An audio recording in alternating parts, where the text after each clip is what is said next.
They hauled my brothers and sisters off to the shoreline, claiming it would be wiser for me to remain indoors and handle the chores. Upon their return, my bedroom stood vacant, utterly devoid. Not a single snapshot featuring me lingered on the surfaces. That occurred 18 months prior, yet the hush lingers on my tongue even today. My name is Grace Thompson, and at 90 I still recall believing I'd simply been overlooked. In reality, I'd been wiped clean. My stepmother, Jennifer, dubbed it quality bonding. My father, Marcus, simply agreed to maintain harmony. Thus, I grinned and resolved to grant them precisely their desire, a residence absent my essence. The events that unfolded afterward remain dreamlike. Yet the retribution?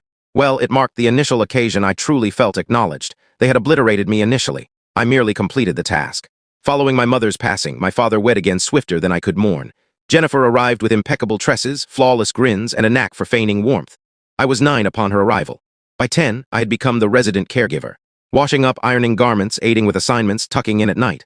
All fell to me. Father praised my maturity. Jennifer insisted I ought to appreciate it. At 12, I discovered that appreciation equated to quietude. At 14, I ceased requesting fresh attire. At 16, I halted all pleas. By 17, I managed the entire household. As she proclaimed fatigue, I held a side gig at the diner, funded my own reading materials, and prepared supper prior to anyone's arrival. Each duty fulfilled chipped away at my core. They'd remark you're invaluable, but value isn't kinship. Value can be substituted. The spring vacation of my final high school term was meant to vary. I'd arranged to join them. At last, unwind, simply act as their offspring once more. Conversely, Jennifer beamed over the dish basin. It's preferable for you to linger and labor. Father scarcely lifted his gaze from his periodical. She's correct, darling. You'll accomplish more remaining. That term, darling, once evoked affection. Presently, it resembled a restraint.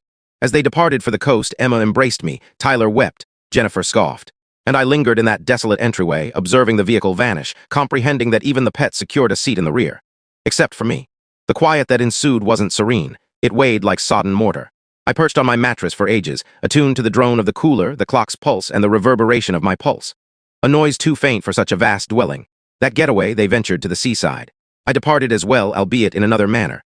Post-departure, the void engulfed the abode entirely. No merriment, no strides, merely the subtle buzz of a barren icebox. I lingered there for hours, gazing at the household portraits on the partition. Beaming countenances, ideal casings, mine interspersed. A falsehood displayed openly. An inner fracture occurred that day. I wasn't furious any longer. I was finished. Should they crave a domicile bereft of my imprint, so be it. I notified work of illness, then commenced gathering. My wardrobe, my volumes, the antique trinket chest from my mother, all remnants of my being entered crates. By midday, my vehicle brimmed. I leased a compact locker unit on the outskirts, initiating numerous excursions. Each haul resembled molting, ache-inducing yet liberating. We can't tell the full story in a short video. If you want to see the full story, click the link in the